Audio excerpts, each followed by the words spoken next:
जहाँ को लाइव भी बनाते हैं तो हजूर पे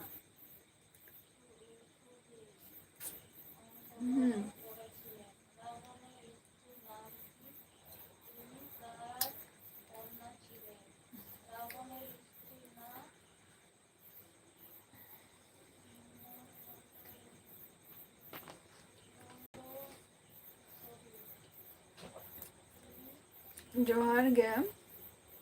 मोबाइल पर चेक पे चिकेट तब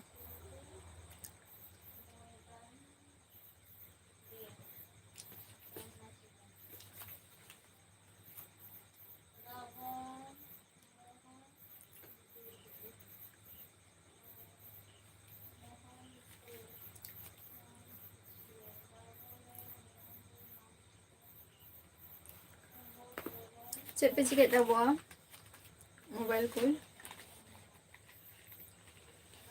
अच्छा वेटिंग तो नितो तो चे ट्रेन जर्नी हुई कना से चे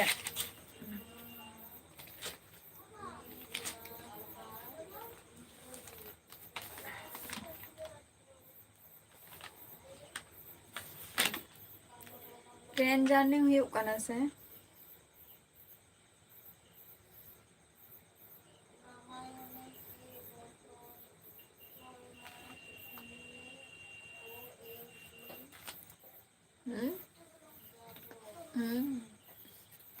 तीन रे पुन दे कना ट्रेन रे तो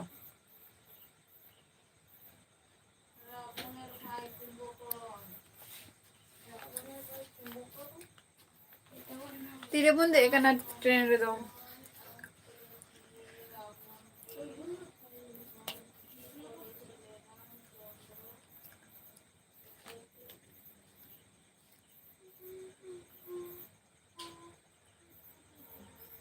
सुबह 5 चलो सुबह 5 बजे तीरे पुन सेटेर औरा तो ताहले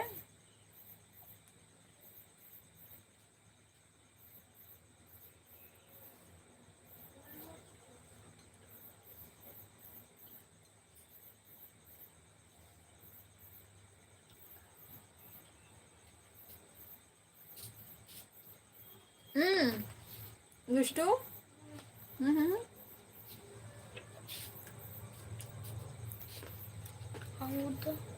हाँ आस्ते आस्ते बाबा आस्ते न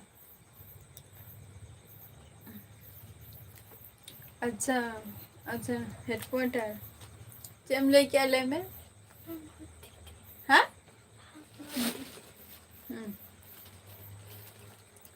और कौन आता है और कते जमा है तीन हतो इडियट नो नोडे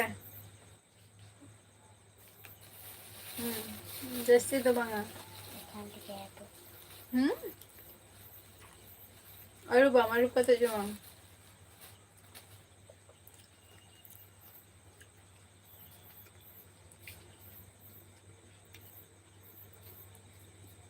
अच्छा हेडक्वार्टर रे तो जमबरा को हुई कहना से बन गया बबलू हंसदा जोहार के ओका कौन बोल ले बबलू हंसदा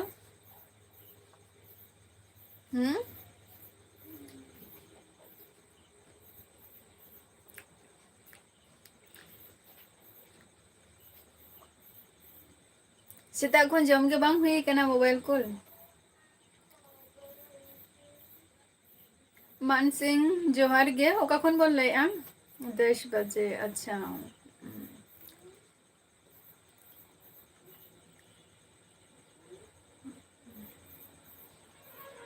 नपाई कथा का ना हो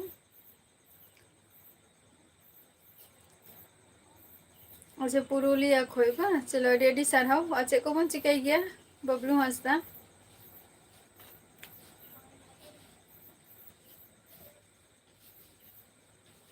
मानसंग हेम्ब्रम ओका कौन बोल ले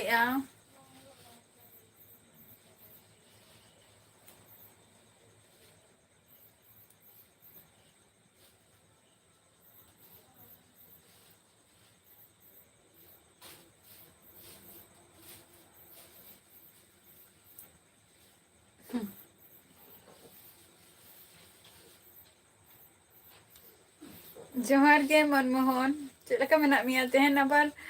माने आईडी रेना माने आईडी टाइम चेंज चिका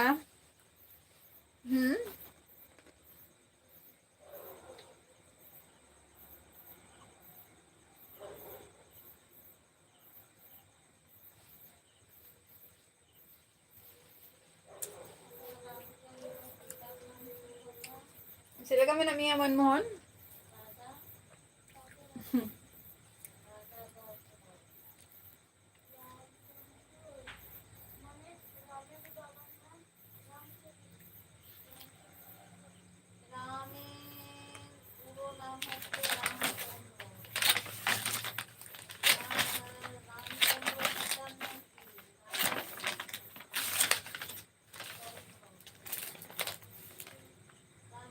चलो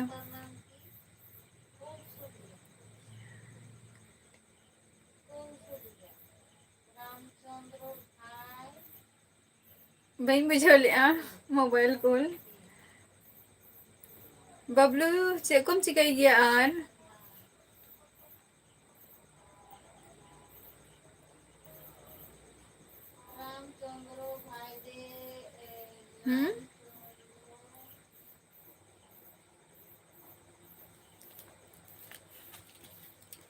मोबाइल कॉल चेम लेके बहन बुझो लिया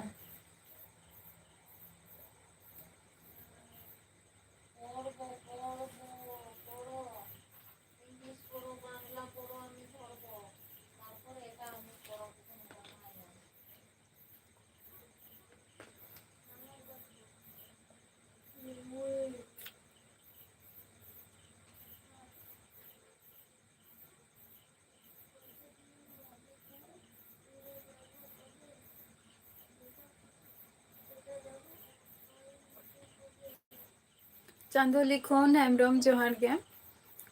दो नापाय डेगे मिनैया आपे को चेलका मेना पिया आर चेतो के बांग ना तर आपे को सलानी तो लाइफ रे हे कना मोबाइल कॉल आंगूर आंगूरिन जमे आ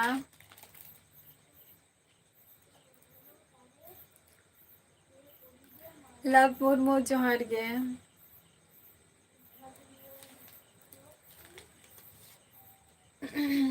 आंगूर जम हो कना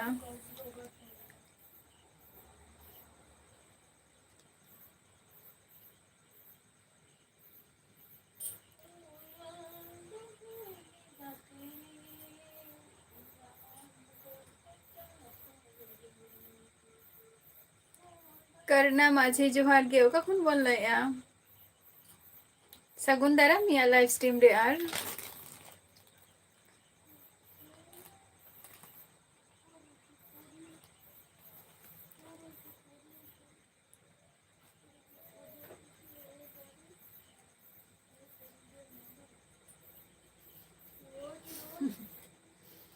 आम दो तीरम जमानी तो नुआ आई बेरा रेना डिनर दो मोबाइल पर लाल स्टूडेंट सगुन दाराम या लाइव स्ट्रीम रे चेम चिकाइया लेमे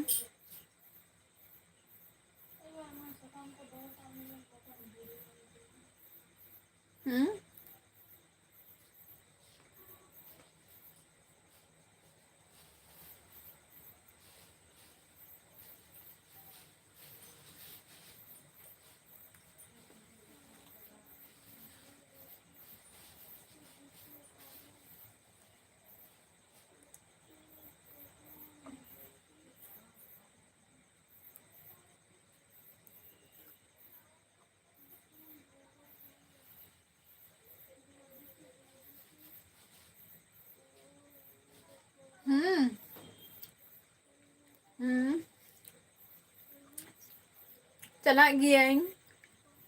इहो इन द नय आपे को सला लाइव रे नितो रपोर बरा हेउ कना लाल सोरेन हला कन दो तहु बेटर गे तेन दो तेना दिन दो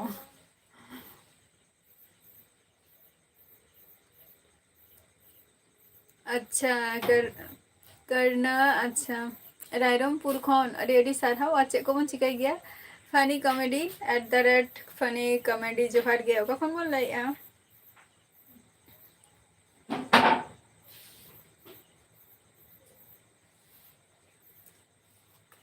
रान हुयुग गया मोबाइल फोन सेता बेरा जेटुकु टाइम ᱧᱟᱢᱚᱜ गया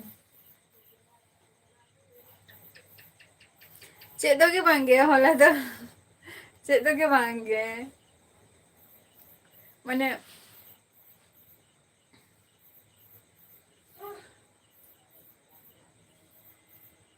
फनी कॉमेडी उका फोन बोल लैया लासरेन होला दो चेदो के बांगे जस्ट कटी भगी बांग बुझा था माने भगी बांग बुझा कान था निये गे संगत कोरा जोहर गे उका फोन बोल लैया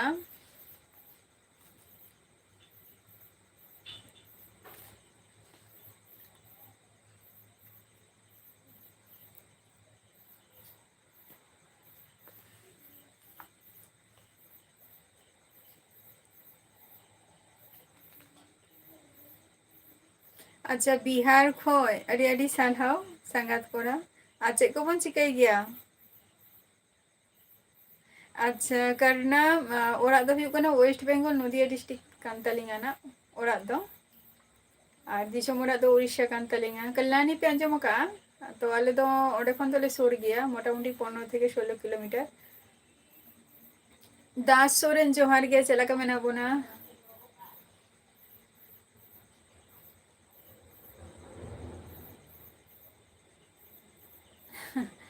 होय लाल सोरेन निया कथा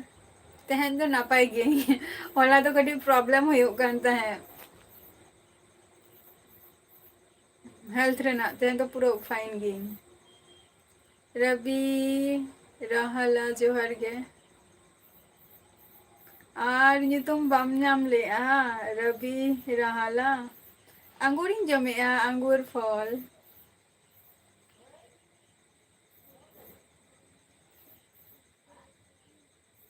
अच्छा अच्छा कम कमी गया संगत कोरा बिहार खनम ले दो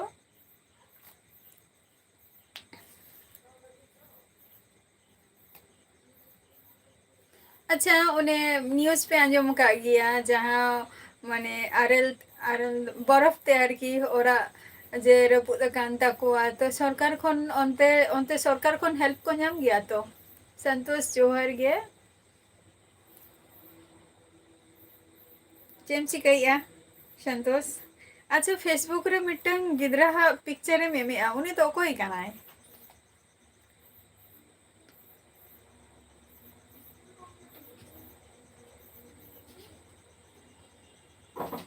रायरंगपुर उड़ीसा रायरंगपुर सन करना माझी अब ओना रायरंगपुर रे ना नुआ केस कना तो नुआ घटनाटा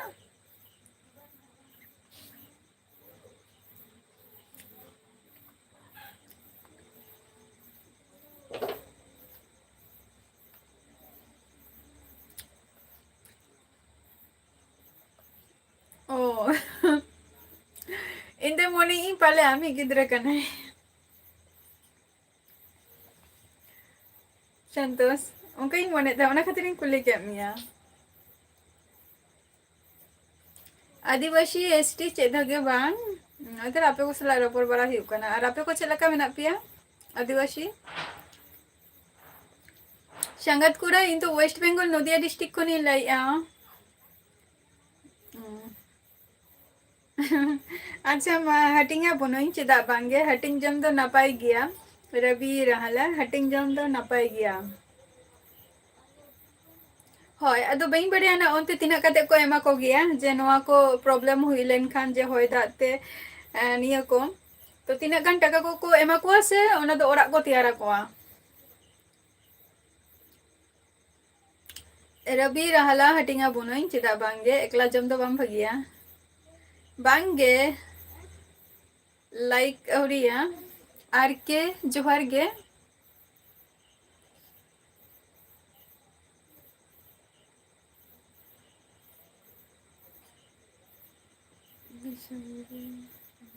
अच्छा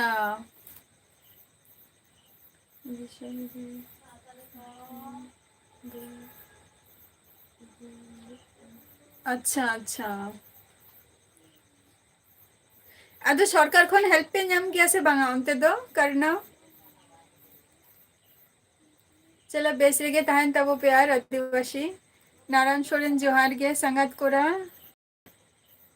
बांगे औरिया ओकारेनी जोहार गे नारायण कुमार चेदो बांगे नोय तारा आपे को सला तेन दो सुदो ओका से नो बइन चलाव कना तेन दो ओड़ा रेगे अड़ी लगन गे तो रवि रहला आर के इन तो वेस्ट बेंगल खनि लेया आर ओका खन बोल लेया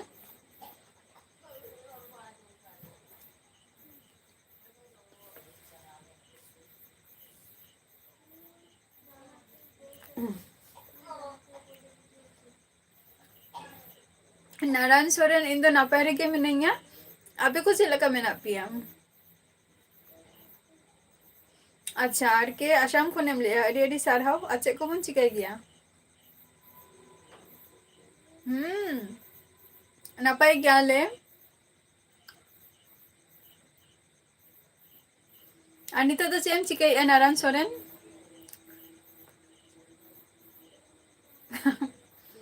चेदा होला तो बइन नेलोग कान ताहे से चे संतोष होला तो बइन नेलोग कान ताहे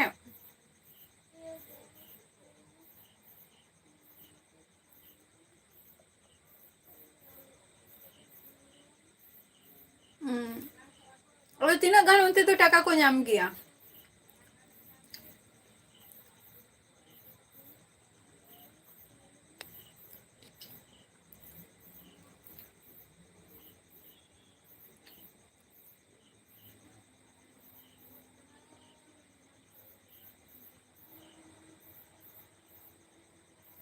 इन दो चेहो बइन चिकाय गया आर के नितो आपे को सला नवा यूट्यूब रे मिनैया और माने पर्सनल लाइफ रे आर की पढ़ा को हुयुग कना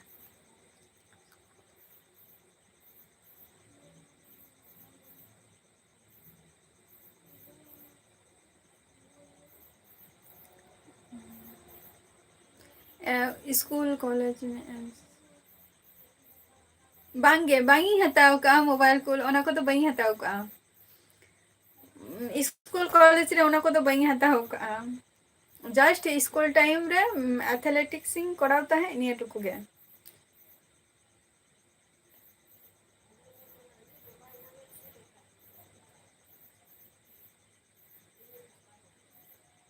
बांगे उना तो बा एकला करे तो बई से पार्टनर को जदी को ताहे को तिया ताले खान तो तेला रे हो कटी नापाय गे आंजम को माने ऑल दो चेक लकई लेया आर के माने निजेरा ऑल को तो झत्तो गे कंप्लीट कना शुद्ध जॉब बखरा खातिर नितो दो कंपैरेटिव पढ़ाई हो कना एथलेटिक्स गे और मिड टाइम किछु टाइम कटी किछुटा फुटबॉलिंग खेल लिया वैसे ना गे अदो फुटबॉल हम चेतवा क्लास तो करना माझी क्लास तो एम तक पर्यंत अदो बांगे नितो दो प्रैक्टिस हुयुग कना जॉब बखरा खातिर एथलेटिक्स बोलते रान रेगे ओना रेगे ओना और हुयुग कना ओना पोर मा जखन एथलेटिक्स इन बगी किया तारपोर रिसेंटली मेता दिया को जे फुटबॉल एकेडमी रे जॉइन में फुटबॉल एकेडमी रे जॉइन किया ओना रे हो बार सेमा से पे शर्मा लेकिन कंटिन्यू ताहे ना अदो बांगे थैंक यू आर मास्टर हाय हाय हाय रान रे गे ओना रे गे जस्ती माने जस्ती कॉन्फिडेंस ताहलेन तिया रान रे गे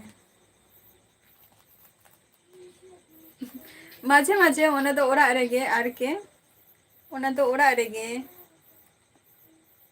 ओड़ा कोड़े गे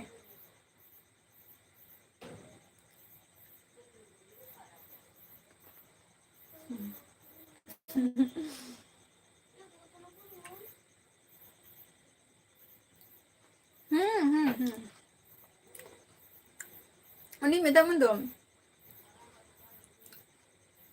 एथलेटिक्स रे मिटंग चांस ताहलेन तिया जेटा जो पियाई खेल लिया जोनल डिविजन और और चे मिटन जायहोक खेल गई तो मेरे उनो इना खन दो अदो बइन चला दारे का तापर सेकंड टाइम जखन चेष्टा की ओना टाइम हो इने टुकु गे तारपर अदो बइन आड़ा गिडी के टोटली गे आड़ा गिडी के तापर तखन पाढ़ा रेना तहु चाप हेना प्रेशर हेना अदो आड़ा गिडी के तारपर टाटका गे सडनली गे तखन दो एग्जाम ताहलेन तिया उना खातिर आड़ा गिडी हुइना तारपर सडनली हठात गे मेता दिया को जे आम फुटबल एकाडेमी रे जॉइन में जे चलो ठीक है जॉइन हुआ तो जॉइन हुई ना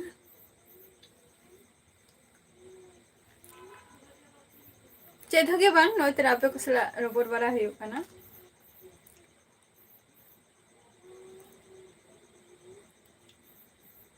करना मजी जहाँ कथा बन कुलिंग कना ना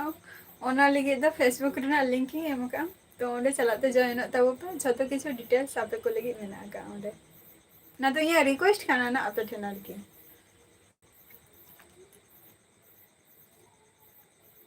संगत कुरा अवड़िया जम बरा को नित दो बांगा अड़ी लेट गया नितो बांगे कोनो दिन आसाम 2018 रे फर्स्ट टाइम चलाव हुई ना लुगुबुरु अदो ओका से ना दाना दो उनका बांग सेन हुई कना उनका आसाम से नेपाल से झारखंड नुका दारा को दो बांग हुई कना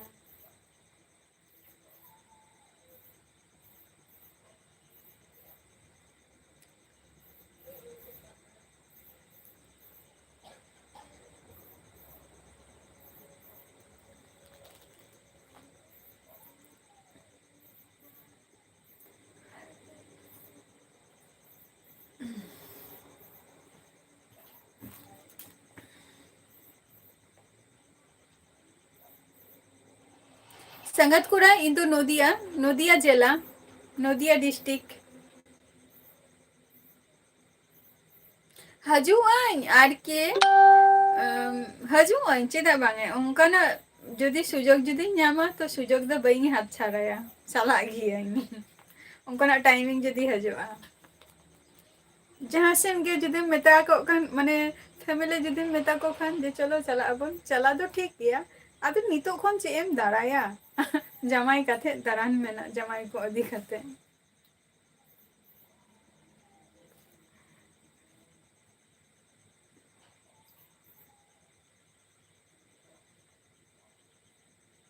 अदिष्टु कई चुलुंग आंजम में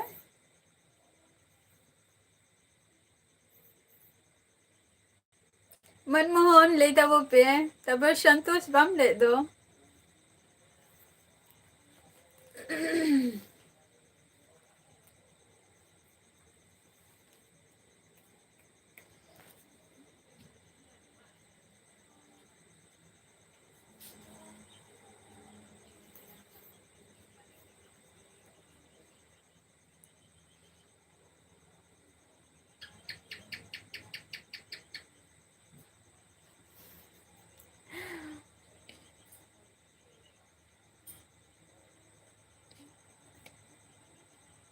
मोबाइल कॉल है निंका हुई कान गया जे रगीते मिहर दाल ले देगी मिहर दाल ले दी ओना चिका कना माने फुटबल खेल रहे उन्हें तो और खूब दागे तहे झिपिर झिपिर और तखन तो पुइलु फुटबल खेल हुई कान तहे तो जो तखन तो अदो खूब एकटा माने बुझो बांग हजू कान तहे जे दारे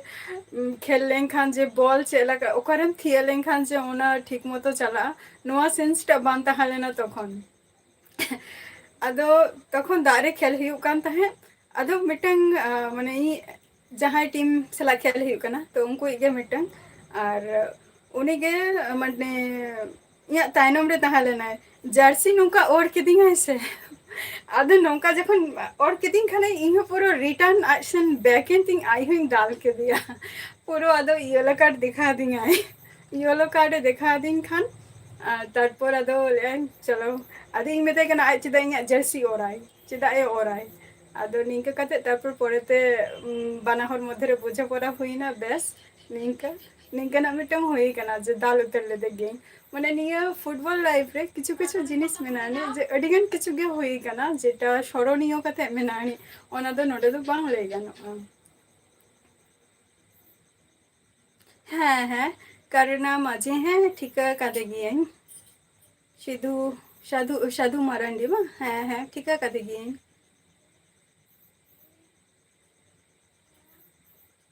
बांगे आर के ओंडे ने माने आसाम रे दो बचुक को तालिया पेरा को दो परुआ हंसता जोहार के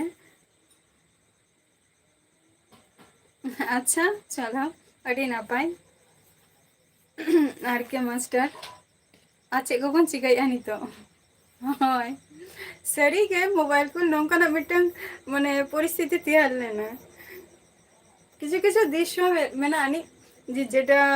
माने सीनियरिटी दादा तो को सला खेल होता है तो आ सब समय यहाँ पोजीशन था ना स्ट्राइकर स्ट्राइकर रेगे मैक्सिमम खेल गई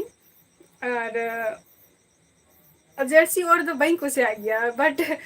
अब जखन नौका जिनिस हुई ना तखन इहो माने संगे संगे रिएक्शन एम किया इना मिटन दाला का दी आचे तो बांग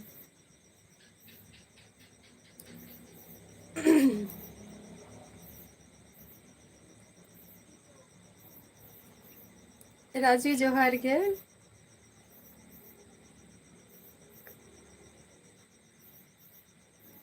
बांगे अच्छा आम रपू का तक बांगे रपू पर्यंत तो बाले चला होगा ना किसी किसी जिनिस हुई के ना नौकाना को जिनिस माने ओना तो स्मरणीय कथे मेना आनी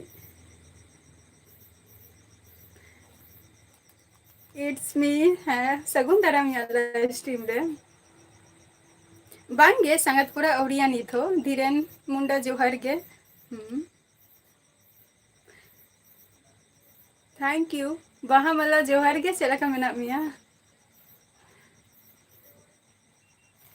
नेल गियाई चेदा बांगे नेल गियाई छोटू मुर्मू जोहार के ओका खन बोले करना माजे लगन गिन चला आना निया मास बाखान तो सामने मास माने बैशाख मास रे चला लेना संभावना टा जस्ती मेना बैशाख मास रे राकेश है इन नपाय गे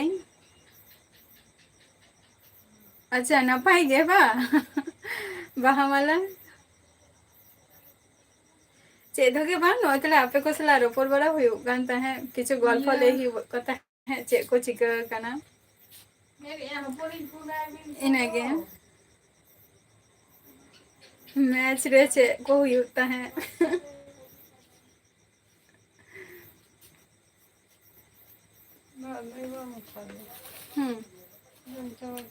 अरूप में से ओना इयर लाते रे लाइन दो अरूप में से अरूप ना लेबू तो बन जुमा जैसे ये कि मुझे क्या ठीक है राकेश हमरा मिन तो वेस्ट बंगाल खुनी ले शिबू सोरेन जोहार के अच्छा बागान मुर्मू है जोहार के एम कदी उनी तो उनी जम का है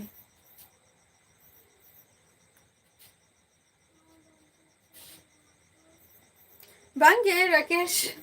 उनका मियालिंग कना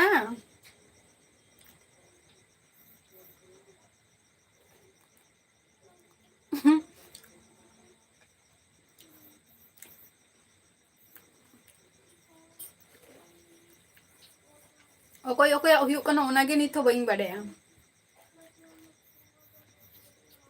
आईपीएल ओकोय ओकोय हुयुक कना ओनागे नित हो बइन बाडया गपन दबुगा नाटकेल मम इयो का जहो का दो टोना ओना ना ये तीन तीन गते मगु किया bang alu tale mi gizi rena gur rena dam tina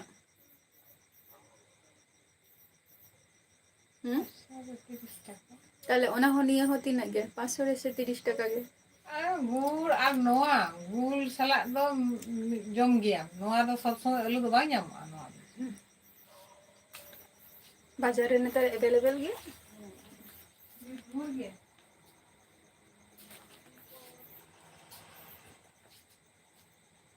ओकोय ओकोय हुयुक खाना नित पर्यंत हो बाय ᱧᱮᱞ संतोष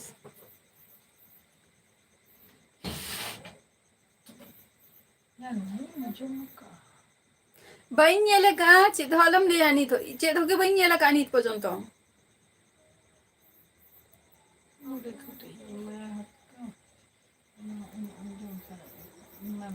संतोष अंगूरिन जमे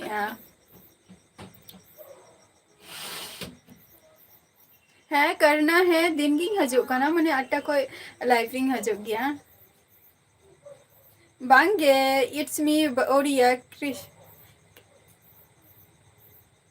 किशन सोरेन जोहार गे अच्छा पुरुलिया खन पन ले अडी नापाय पंकज जोहार गे चेद के बांग नोय आपे को सला लाइफ रे मिनिंगा ना नितो दो अंगुरिन जमे दीदी बांगे बहामाला औरिया आमेम जम के निये धा दोमे एने हुई ना बा बहामाला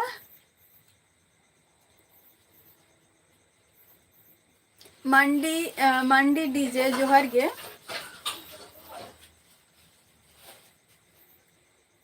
हाँ बीजू मुर्मू गुड इवनिंग चलो से लगा मेना पिया अच्छा छोटू मुर्मू इन तो वेस्ट बेंगल खुनी लइया वेस्ट बेंगल नदिया डिस्ट्रिक्ट राहुल जोहार गे राहुल हाँ चेदा बांगे हटिंगा बोना इन चेदा बांग एड्रेस टा लई तापो पे पार्सल इन बखान दो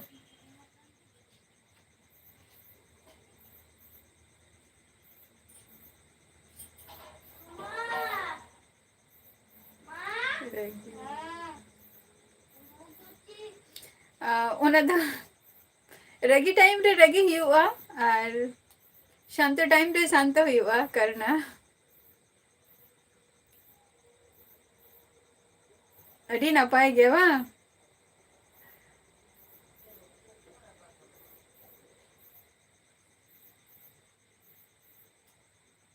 संतोष ओका खनम लइया इट्स मी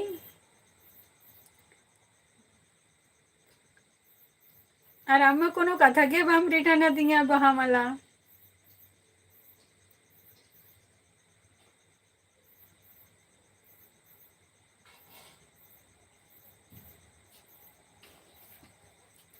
गैंगस्टर बइन बढ़िया ना ओका खुनेम लइया आम जदि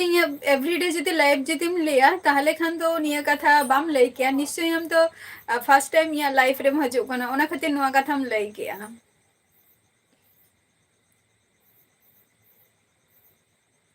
बीजू मुर्मू है तेहन गपा तो बांगे इन हिलो ए शर्मा चले लिया दाले आए एमएक्स जोहार गे हने तेरा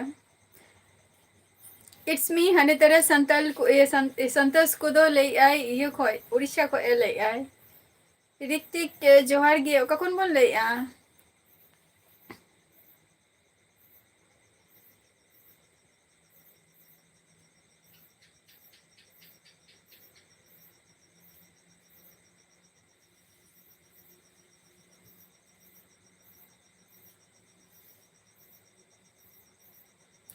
अच्छा चे तीन धर्म धर्म तो संताली गे करना माझी संताली गे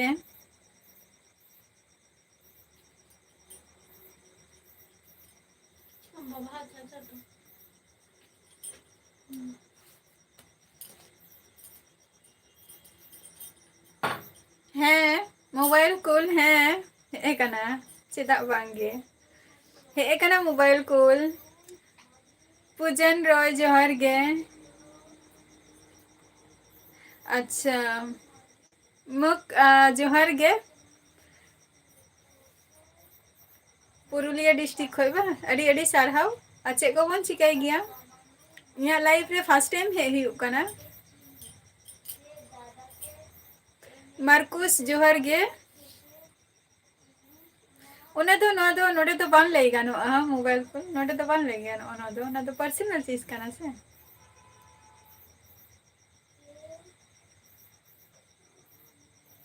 अच्छा हन इट्स मी हने तरा ओरा ताई बड़ी पदारे को तहन गया ओरा दो न सोना सोरेन जोहार गे इदु वेस्ट बेंगल नदिया डिस्ट्रिक्ट खनि लइया विश्वनाथ किस्कू जोहार गे ओका कोन बोल ले सॉरी जोहार गे दादा विश्वनाथ किस्कू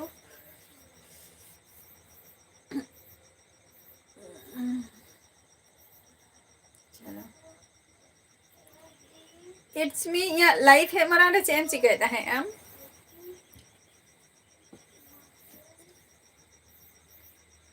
बई बुझाव ले आ बिजू मुर्मू चेम ले गया मालदा खोय विश्वनाथ किसको चे को बन चिकाय गया आर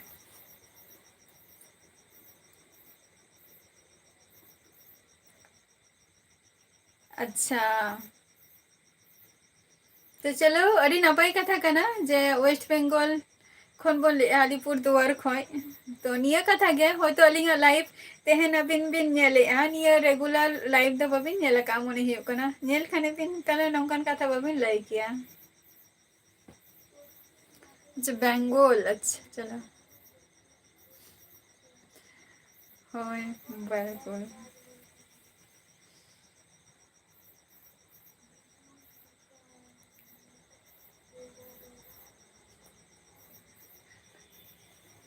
मोबाइल कॉल आम उन भागी कमी का नाम गरीब दो बांगे गरीब दो जतो खन इन गिए मोबाइल कॉल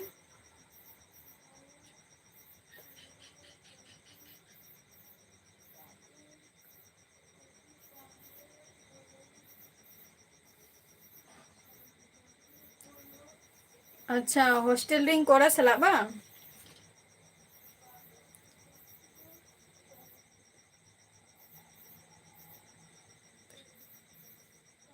अच्छा तीन ड्रीम मेनाहनी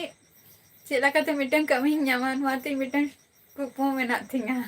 ᱧᱟᱢᱟᱧ ᱥᱮ ᱵᱟᱝᱟ ᱵᱟᱹᱧ ᱵᱟᱰᱟᱭᱟ ᱚᱱᱟ ᱫᱚ ᱱᱤᱡᱮᱨᱟᱜ ᱠᱟᱹᱢᱤ ᱪᱮᱛᱟᱱ ᱨᱮ ᱚᱱᱟ ᱫᱚ ᱰᱤᱯᱮন্ᱰ ᱮᱜᱼᱟᱭ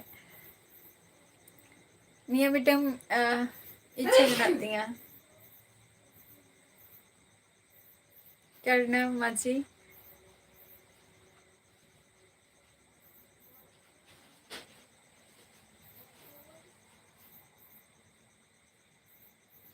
ᱦᱚ ᱪᱚᱞ ᱱᱟᱯᱟᱭ ᱠᱟᱛᱷᱟ ᱠᱟᱱᱟ ᱟᱨ ᱪᱮᱫ ᱠᱚᱵᱚᱱ ᱪᱤᱠᱟᱹᱭ ᱜᱮᱭᱟ ᱜᱮᱝᱥᱴᱟर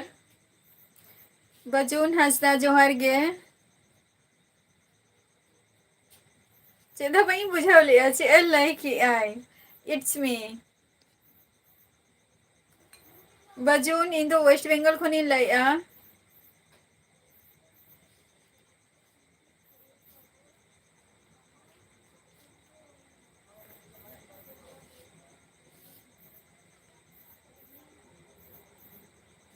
गैंगस्टर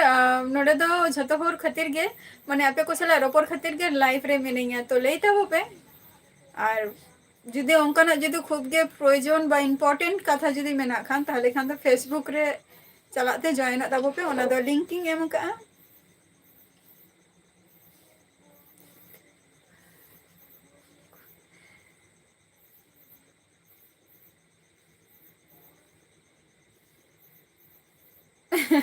अमीर तो चांदा बंगा काना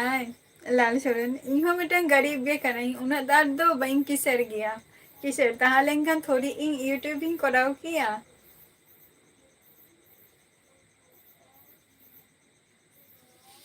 अच्छा मालदा खो चलो अडी अडी सारहाओ अच्छा को बन चिकाई गया अडी लगन गे तो बहा मला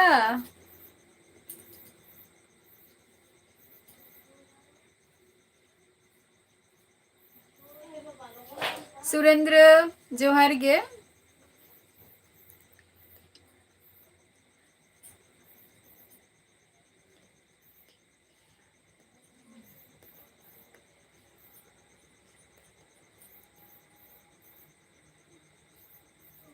तो चिदा हिंदी ते दम रोड़ी संताली ते के रोड में गैंगस्टर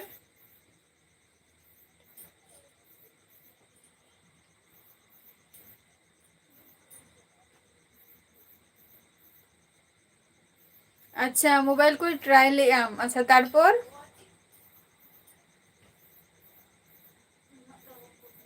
फेसबुक रे लिंकिंग एम का एकमात्र ओना तो आपे को सलागे रपर बखरा खातिर गैंगस्टर फेसबुक रे लिंकिंग एम का जतो किछु डिटेल्स ओंडे मेना का कटे जॉइन ताबो पे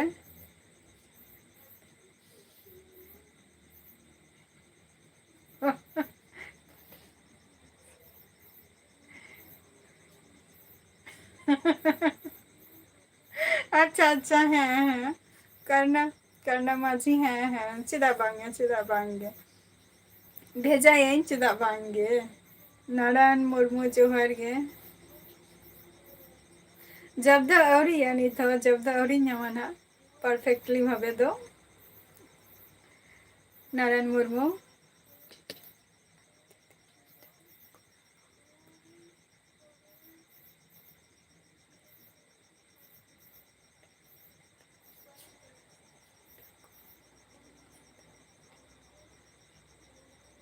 अच्छा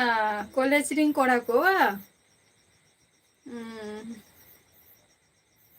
अदो आम दो बाम सेन लेना इट्स मी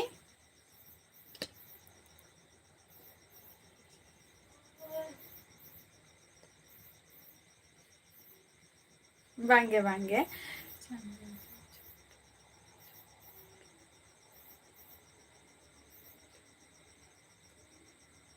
बांगे उनका कथा तो बांग कना लाल सोरेन ओना जदि ढेर कते जति नाम के ओना मिटे आलादा व्यापार ना तो चेद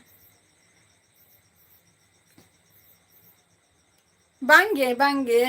मोबाइल कुल औरिया बांगे ओना को तो बांगे सुरेंद्र मांडी फेसबुक ना लिंक ही एमका यूट्यूब चैनल रे सब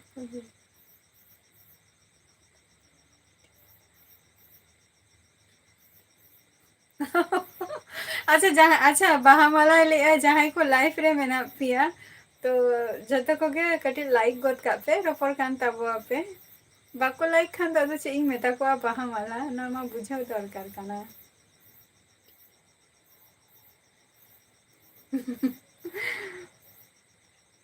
हाय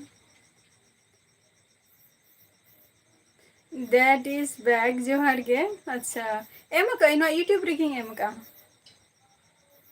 बाहामाला तो ये भगनी कनाई भगनी कनाई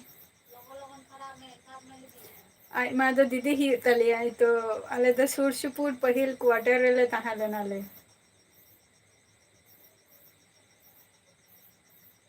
अच्छा तो दमे पे रस के दबो इट्स मी नॉय तो आम मुर्मू एस ब्लॉग ओने तो आम जखन या ओडे के तो ऑल मेनानी सुरेंद्र मांडी ओके ओके करना ओके ओके हजे तब प्यारो ओके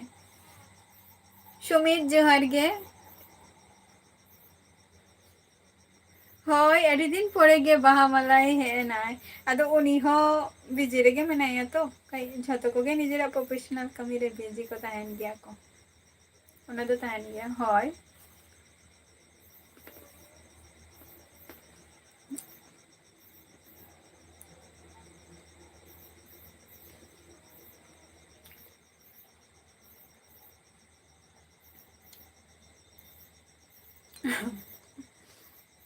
संतोष आने तना बाहामाला रिटर्न शिवलाल जोहार गे विश्वनाथ किस्कू एक बारे परिष्कार स्पष्ट भावे बेंगली दिन ले दाड़िया डिजिटल कोड़ा जोहार गे ओका कोन बोल लेया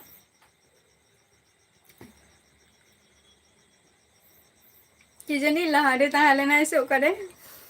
भम मुझे खाना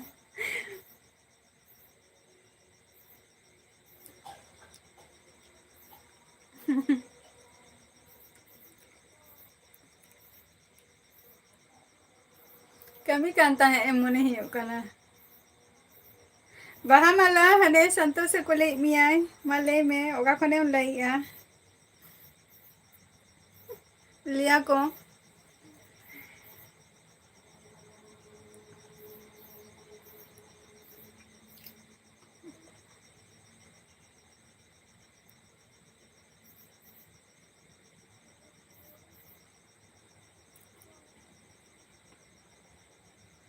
अच्छा बाहामाला ओगा कोने लइया कुली मिया को अच्छा तमिलनाडु खोय परमानेंट ओरा दो करे डिजिटल कोड़ा अच्छा इन तो वेस्ट बंगाल खनि लेया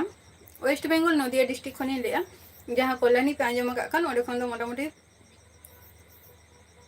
15 থেকে 16 किलोमीटर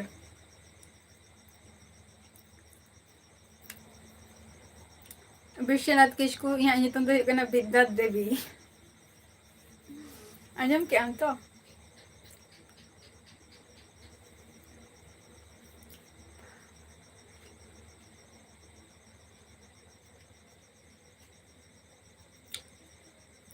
हाँ उनिया चैनल में नाते या बाहा माला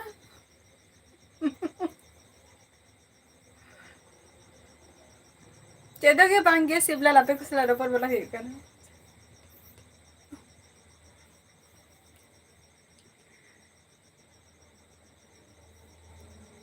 हाँ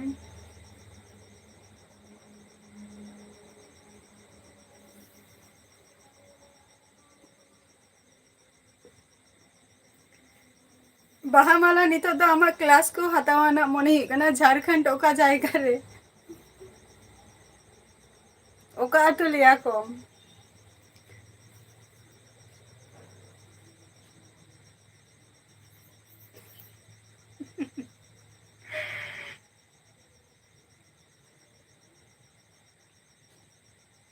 अच्छा फेमस प्लेस ले में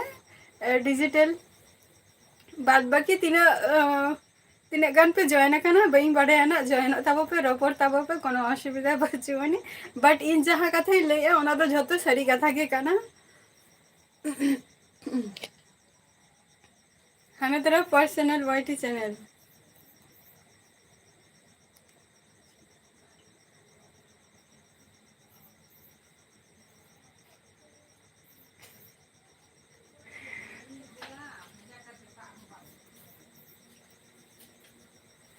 बहामल्ला हाने लाल सोरे ने कुली मिया चिली बहा का नाम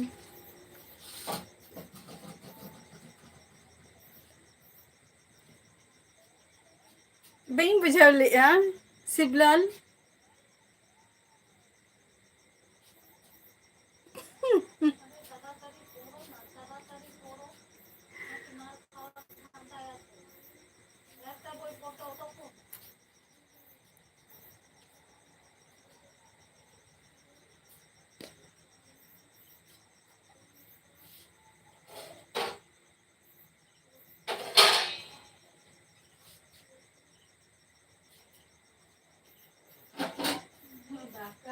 बई बुझाव लिया शिवलाल चेम ले गया मली बहा ओना तो बई बड़े ना ओना तो बहा माला के कुली तब पे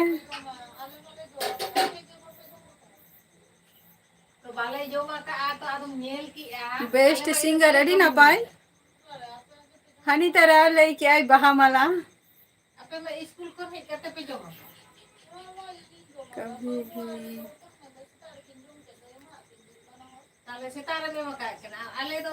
अवश्य अवश्य मोबाइल कूल अवश्य जखन कांटेक्ट ना प्रयोजन हुई अवश्य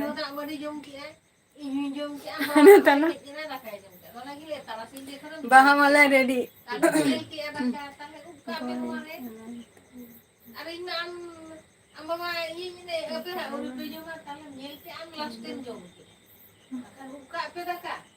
ओना तो बई बड़े या लाल सुरन ना तो कुली तब पे बहामाला के अच्छा अच्छा तरस तो रेडी बची गया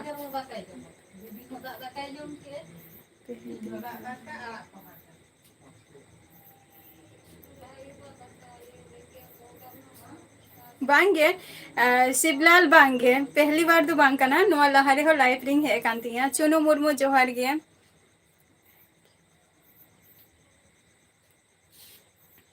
ओके ओके विश्वनाथ आरो हजे तबन पे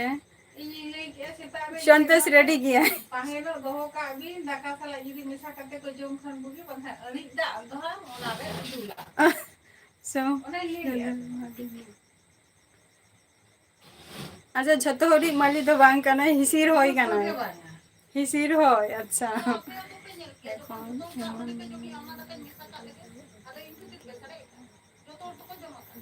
तोले जमा का अभी मेरे लिए है कदम जमा आमा दाका के इन दोना तो ओटा आका इन बई ओटा आका तो इन दोना तो बट्टी तो चेक तो हो का बांग तो कई दोना तो बट्टी तो ओटा का इन ये तो अच्छा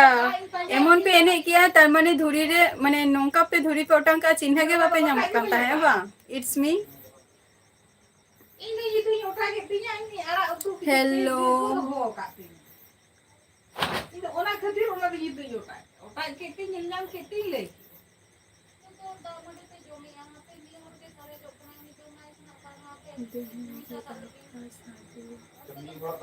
बांगे नहीं डिजिटल सॉरी डिजिटल कोड़ा नहीं तो बांगे अवड़िया ओना दो कुली तबो पे संतोष बहा मलागे चल ले पे कनाय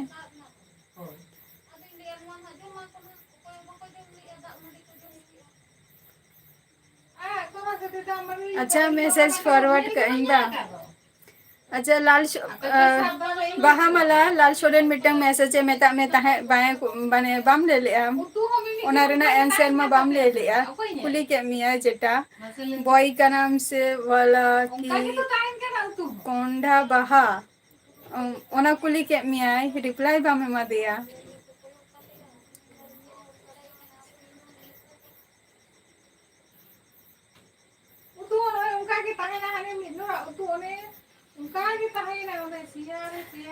अच्छा अच्छा विश्वनाथ किशुम है एम हुआ चिदा बांगे नरेश जोहर गे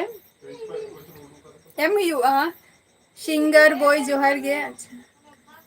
बांगे शिवलाल अवड़िया जम को द अवड़िया अनी थो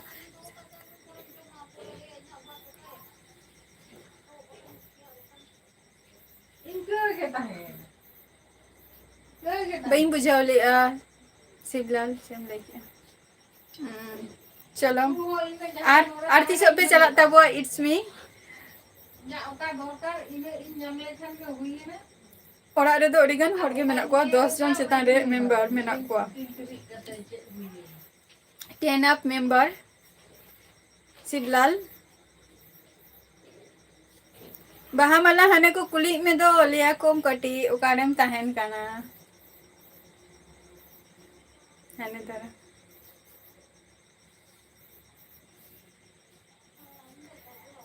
बांगे बांगे गोल बांगे ओना दो अन्य किछु व्यापार निये हुयुक कान ताहे लाल सोरेन ओना दो अन्य किछु व्यापार निये हुयुक कान ताहे लाल सोरेन किछु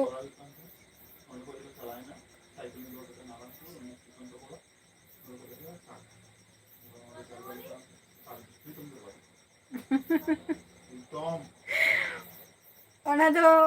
तारास बाहा माला के एकमात्र ही बाड़े हैं क्लास चबा कना ले 3:30 डिजिटल कोड़ा संतोष जो दमे लाना सना के दिया बा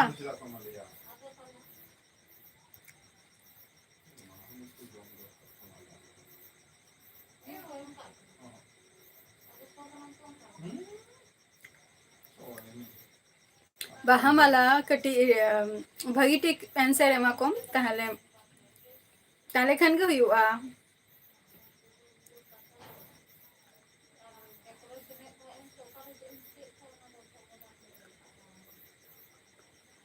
अच्छा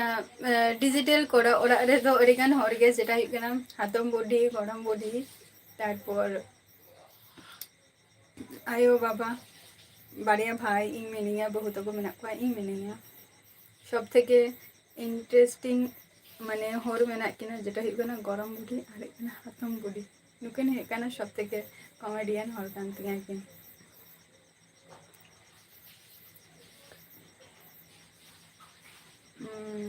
হ্যাঁ মোবাইল কুল হ্যাঁ যখন ফার্স্ট সেকেন্ড বেঞ্চ রে যখন দুরুত হ্যাঁ মানে হাই স্কুল রে নরে দো আদে দাকা জম কাতে সে মানে যখন মানে দাকা জমাই তো লল যখন দাকা জম কাতে যখন স্কুলে চালা তো এবারটা ক্লাস রে চালা কাতে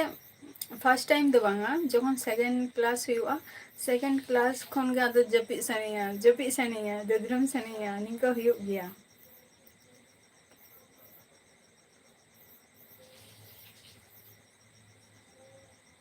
चुनु मुर्मू बई बुझा ले चे बिन लई के ओका खन बोल ले चुनु मुर्मू रवि कुमार आपे को सला रोपर खातिर के नोडे दो मने नंबर वायरल खातिर दो बचु इया नोडे दो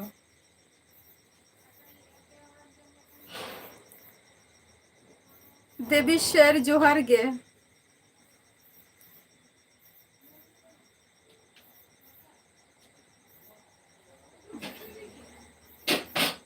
baha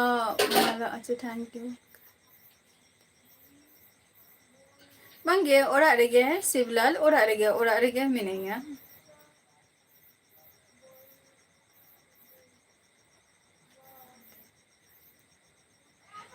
baha mala to dare re to bai tahen kanai ora rege tahen kanai अच्छा बाहा माला जेई लई किया भागनी अदो जत्तो हर पे मेता दिया बा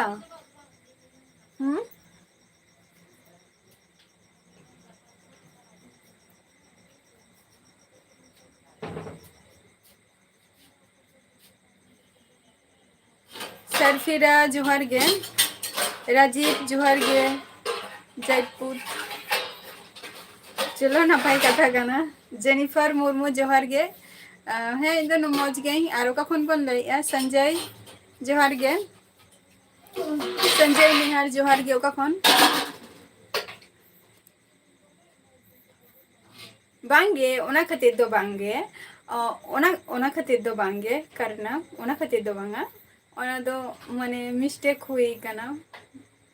पूराटा होयतो बापे बड़े डिटेल्स तो ओना को दो बात करता बो पे ओना दो बात करता बो पे ओना दो बांगे तो इन मेता पिंग माने इन मेता बोन कना तो निश्चय सरी कथा गी मेता बोन कना ना एरे कथा तो बांगे आमेम ले जेटा उतुनी तो बांगे ओना दो अन्य किछु ব্যাপার ताहा लेना ono kichu ব্যাপার তাহলে না তো ওনা নিয়ে গে কাটি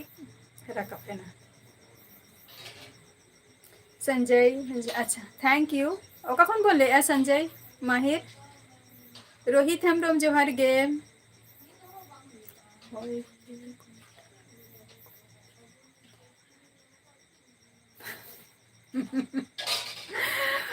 थैंक यू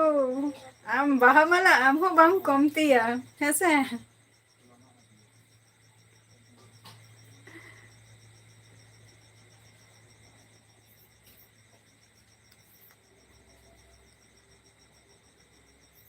सरफिला जोहर गे औरिया रोहित हेम्ब्रम औरिया नहीं थो अच्छा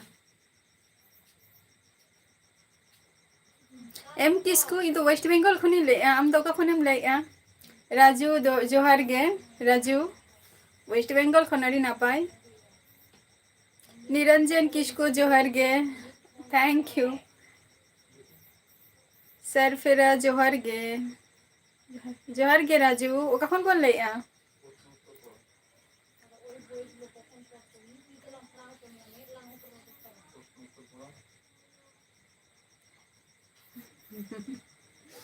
बांगे संतोष बाहामाला दो चताय ओटांग बाहामाला दो जोहर गे सरफिरा रोहित ले में ओका कोनम ले आम दो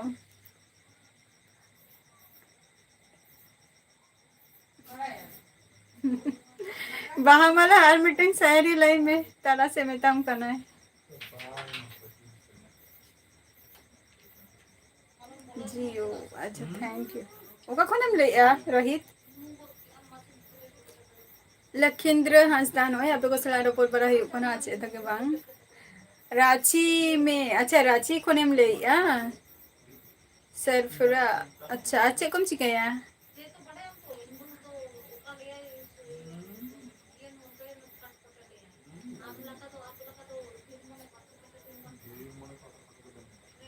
ओना तो इन तो बइन बड़े है ना लाल शरण ओना तो इन तो बइन बड़े ओना तो एकमात्र माने बाहामाला के बड़े है जे दारे रे बाहा और हस्बैंड निकरे माला ओना तो बइन बड़े है ना ओना तो एकमात्र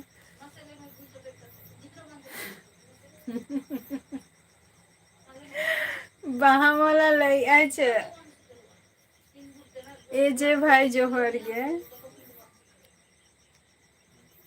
बाहामाला हाना चेको मेताम कना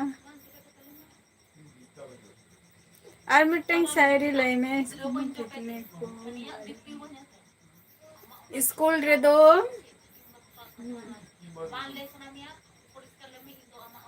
बांगे स्कूल रे दो बइन दाला का कुआ बट अडिगन होर माने कटी आलिया चीन लिया आलिया मिटंग माने हाउस अनुयायी ताहलेना आलिया सिस्टम रे माने क्लासरूम रे हाउस अनुयायी ताहलेना तो दाल को दो बहिं ताला काकवा green house yellow house blue house red house निंका मिटंग ताहलेना भार्स निंका ताहलेना तो जहां आलिया ग्रीन हाउस रे जस्ती को ताहन ताहे को तो अड़ीगान हर के लई ताहे को जे नुई ग्रीन हाउस खन बन अचो या निंका माने दाल को तो बांग हुई कना तपम को तो बांग हुई कना जे नुई ग्रीन हाउस खन बन अचो या निंका हुई कना दाल को तो बांग गया और उनका तो दाल को तो बांग हुई कना किंतु माने कथा रे रोपम माने रोपोर दापराम को निंका हुई कना मोबाइल को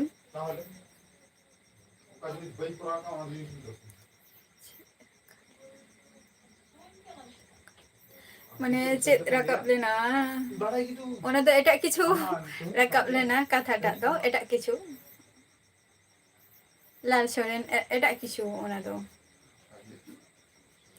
एटा किछु राकब लेना प्रदीप हांसदा जोहार गे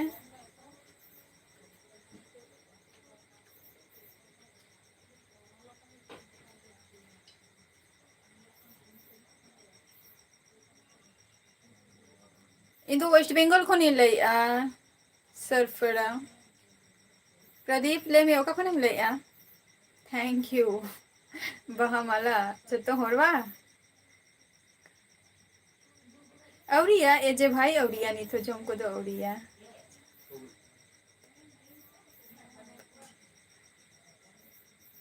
अच्छी बात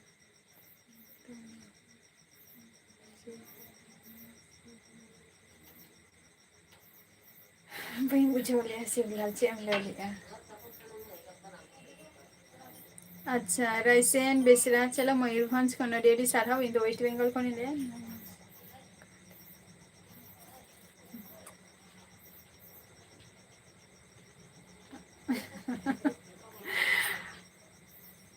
अच्छा आजा जहाँ आईडी में ना आनी तो ओंडे चला करते क्लिक तब पे से उन्हें गन होरे कंफ्यूज चबा पे वैसे बहामाला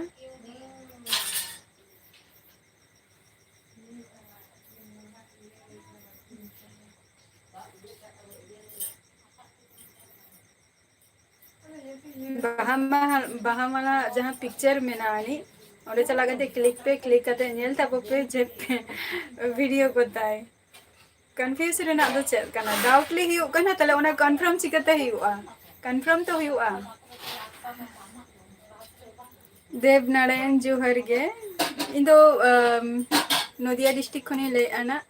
कुंदल जोहर गे करना उन्हीं ले किया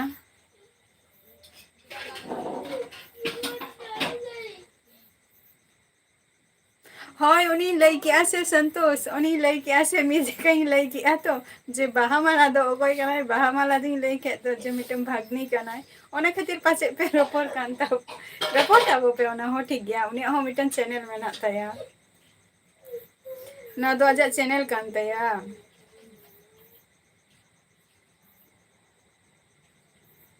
ताई तो बहामाला नो चैनल कांता मा तो संजीव कुमार इंदा नपाई गे